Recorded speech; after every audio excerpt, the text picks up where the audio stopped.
Tuan-puan yang saya hormati, pernah tak kita membaca satu berita lalu terus berkata memang patut dia dihukum? Pernah tak kita melihat seseorang melakukan kesilapan lalu terus melabel orang macam ni memang tak boleh berubah? Dan kita rasa kita betul, kita rasa kita lebih tahu. Tetapi pernahkah kita terfikir bagaimana jika satu hari nanti kita pula yang dinilai hanya melalui satu kesilapan kerana satu hakikat yang sangat halus tetapi sangat berbahaya? Apabila kita mudah menghukum, kita mungkin sedang mematikan empati dalam diri sendiri. Assalamualaikum dan salam sejahtera. Tuan-puan sekalian, masalah terbesar masyarakat hari ini bukan sekadar jenayah, bukan sekadar perbezaan pendapat, bukan sekadar isu sosial. Masalah yang lebih besar ialah budaya menghukum tanpa memahami. Kita hidup dalam era yang sangat pantas. Maklumat sampai dalam beberapa saat, video tular dalam beberapa minit dan dalam masa yang sama, penghakiman juga berlaku dalam beberapa saat. Kita melihat potongan video 30 saat, kita terus membuat kesimpulan. Kita membaca satu status, kita terus membentuk persepsi tanpa menyelidik, tanpa bertanya, tanpa mendengar. Masalah pertama ialah kita semakin kurang sabar untuk memahami keseluruhan cerita. Kita mahu jawapan cepat, kita mahu reaksi segera, kita mahu kepuasan moral bahawa kita berada di pihak yang betul. Sedangkan kebenaran selalunya lebih kompleks daripada apa yang kita lihat. Masalah kedua ialah rasa ingin merasa lebih baik daripada orang lain. Apabila kita menghukum, kita merasa diri kita lebih tinggi. Kita berkata, nasib baik aku tak macam dia. Tanpa sedar kita sedang membina tembok ego dalam diri sendiri. Masalah ketiga ialah hilangnya empati. Empati bermaksud meletakkan diri di tempat orang lain. Tetapi budaya menghukum membuatkan kita hanya melihat kesalahan, bukan latar belakang. Kita nampak remaja memberontak. Kita tidak nampak trauma di rumah. Kita nampak pekerja lewat. Kita tidak nampak beban keluarga yang ditanggung. Kita nampak seseorang gagal. Kita tidak nampak perjuangan yang tersembunyi. Tuan-puan, menghukum memang mudah. Memahami memerlukan usaha. Menghukum tidak memerlukan hati. Memahami memerlukan jiwa. Masalah sebenar bukan kita mahu menegakkan kebenaran. Masalahnya kita sering menegakkan ego. Apabila budaya menghukum menjadi kebiasaan, masyarakat menjadi keras. Orang takut untuk mengaku silap.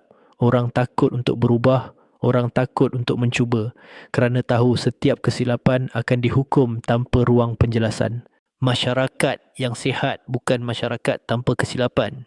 Masyarakat yang sihat ialah masyarakat yang memberi ruang untuk pembaikan. Tuan-puan, mari kita fahami sesuatu yang penting. Setiap manusia adalah hasil perjalanan hidup yang berbeza.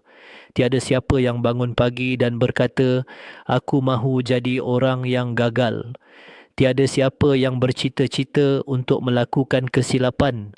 Di sebalik setiap kesalahan ada cerita. Di sebalik setiap tindakan ada sebab. Bukan untuk membenarkan kesalahan, tetapi untuk memahami konteksnya. Apabila kita mudah menghukum, kita sebenarnya menyederhanakan realiti yang kompleks. Kita melihat permukaan, kita tidak melihat lapisan.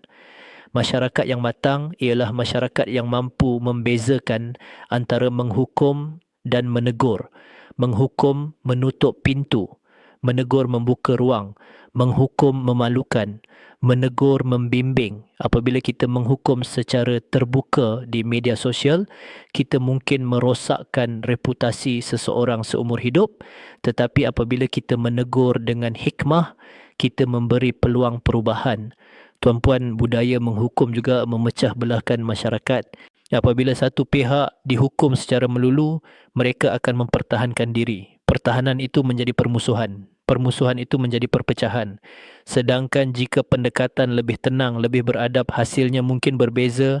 Kita perlu belajar menahan diri. Tidak semua perkara perlu dikomen. Tidak semua perkara perlu dikongsi. Tidak semua perkara perlu dijadikan bahan perdebatan. Kadang-kadang diam lebih mulia Kadang-kadang memahami lebih bermakna dan kadang-kadang mendoakan lebih berkesan daripada menghina. Tuan-puan, jika kita mahu masyarakat yang harmoni, kita perlu mula dari diri sendiri. Kurangkan menghukum, tambah memahami, kurangkan melabel, tambah empati. Kerana manusia tidak berubah kerana dihina. Manusia berubah kerana diberi ruang dan sokongan. Saya ingin kongsikan satu kisah benar. Seorang remaja ditangkap kerana kesalahan disiplin di sekolah. Masyarakat segera melabelnya sebagai budak jahat. Gambar dan cerita tersebar. Tiada siapa bertanya latar belakangnya. Beberapa bulan kemudian, seorang guru kaunseling menyiasat dan mendapati remaja itu hidup dalam keluarga yang berpecah belah. Dia memikul tanggungjawab menjaga adik-adik kecil. Tekanan itu menyebabkan dia memberontak. Apabila diberikan perhatian dan bimbingan, remaja itu berubah. Hari ini dia menjadi sukarelawan membantu pelajar bermasalah. Bayangkan jika dia terus dihukum tanpa peluang. Ada juga kisah seorang pekerja yang sering dilihat murung dan tidak mesra. Rakan sekerja menganggapnya sombong. Namun sebenarnya dia baru kehilangan ibu. Dia berjuang menyesuaikan diri dengan kesedihan. Apabila seorang rakan mengambil masa untuk bertanya dengan lembut, hubungan berubah. Kadang-kadang satu soalan empati lebih berkesan daripada 1000 hukuman. Tuan-puan, setiap kita mungkin pernah melakukan kesilapan dan kita bersyukur apabila diberi peluang kedua. Mengapa kita sukar memberi peluang yang sama kepada orang lain? Tuan-puan yang saya hormati, hari ini sebelum kita tidur, cuba tanya diri, berapa kali aku menghukum tanpa memahami? Berapa kali aku menyebarkan cerita tanpa menyemak? Berapa kali aku melabel tanpa mengenal? Dunia ini sudah cukup keras. Jangan kita tambahkan kekerasan dengan sikap mudah menghukum. Jika kita mahu generasi yang lebih matang, kita perlu menjadi contoh. Jika kita mahu masyarakat yang harmoni, kita perlu bermula dengan empati. Kurangkan satu komen negatif. Kurangkan satu perkongsian yang membakar, tambahkan satu doa, tambahkan satu tindakan memahami.